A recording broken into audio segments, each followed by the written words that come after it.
सिरमौर जनपद में धनीराम नाम का एक धनवान जमींदार रहता था। उसकी एक पत्नी थी, परंतु उसका कोई बेटा न होने के कारण वह दोनों अत्यधिक दुखी रहते थे। क्या हमारा अपना कोई बच्चा कभी होगा? ईश्वर की यही मर्जी है। फिर एक दिन उनके पड़ोस में एक महात्मा जी कुटिया में रहने आए, जिनके पास एक अनाथ बच्चा था। जगत का भला हो, यही हमारी इच्छा है। जी गुरुजी। धनीराम ने उनसे प्रार्थना की कि वह उस बच्चे को उसे धर्मपुत्र के रूप में दे दें और उसके बदले में वह उस पुत्र को अपनी आधी संपत्ति जीते जी नाम में दे देंगा। महात्मा जी, मेरी कोई संतान नहीं, कृपया यह बच्चा मुझे दे दीजिए। महात्मा जी को भी लगा कि मैं तो साधु हूँ, इस पुत्र को कहाँ लेकर घूमता फिरूंगा, इसलिए उन्होंने उसके भविष्य को देखते हुए धर्मपुत्र के रूप में धनीराम को दे दिया। इसका भला हो, यही मेरी इच्छा है। हमारा परिवार अब पूरा हो गया। कुछ समय के पश्चात नाहन के राजा ने यह घोषणा की कि ऊपरी पहाड़ी क्षेत्र से जो कोई भी बचा हुआ कर इकट्ठा करके लाएगा, मैं उसे ऊपरी सिरमौर का जेलदार बना दूंगा। जो ऊपरी क्षेत्र से कर लाएगा वह ऊपरी सिरमौर क्षेत्र का जेलदार होगा। सुनो सुनो, राजा ने कहा है जो कर लाएगा ऊपरी सिरमौर का जेलदार होगा। इस पर उस बूढ़े धनीराम ने सोचा कि वह तो वैसे भी बूढ़ा हो गया है, अतः क्यों ना वह इस खतरे को उठा ले। मैं ये अवसर जरूर पकड़ूंगा। सफल होकर लौटिएगा। अब उसने ऊपरी प्रांत के मुखियाओं से बात की और उनके कर ना देने के कारणों को जाना, फिर उन्हें अपने विचारों से संतुष्ट करके उनसे कर लेकर राजा को समर्पित कर दिया। हम सबके भले के लिए कर दे दो। ठीक है, हम तैयार हैं। महाराज, आपकी सेवा में यह ऊपरी सिरमौर का बचाकर समर्पित है।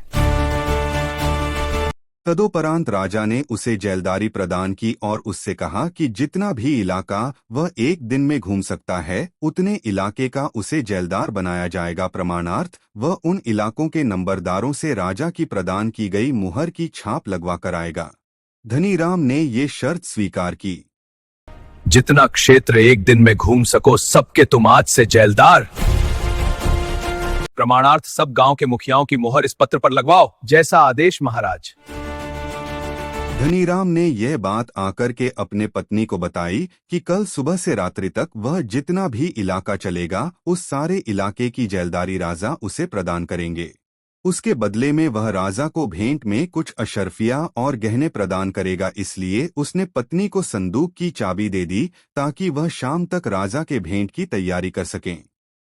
महाराज ने कहा है जितना क्षेत्र में एक दिन में घूमूं उसका मैं जेलदार। यह भेंट शाम तक तैयार रखना, मुझे महाराज को मोहरे भेंट करनी है। सारा धन मेरा।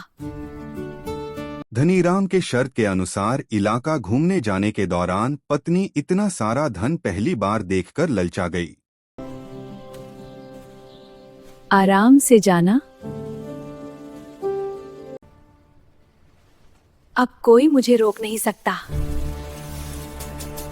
उसने सोचा कि यदि यह जेलदारी मिल भी गई तो क्या फायदा, उसका तो अपना बच्चा है ही नहीं और यह अनाथ बच्चा ही इसका लाभ लेगा। इसलिए वह सारा धन लेकर अपने मायके चली गई।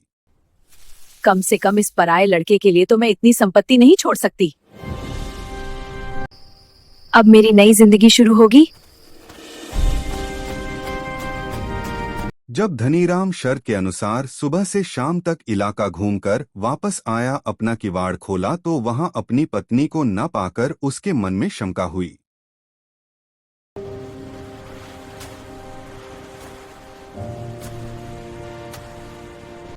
कृपया इस पत्र पर मुहर लगा दीजिए। ये लो प्रमाण पत्र। मामी तो चली गई, पापा आप ना आओगे? जब उसने जाकर के संदूक को देखा तो पाया कि वहां एक भी अशर्फी और सोना नहीं है।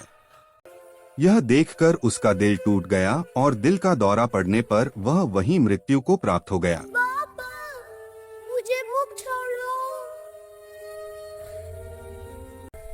खुदा पापा, खुदा पापा।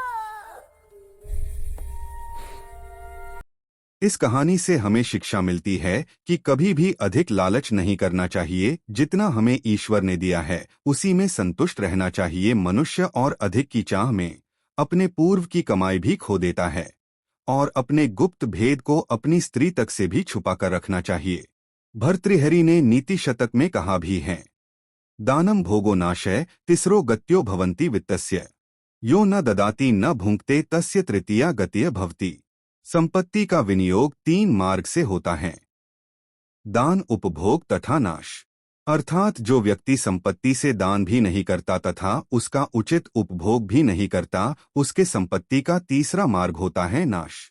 ऐसी संपत्ति का ना खुद को कोई लाभ होता है, न ही समाज को।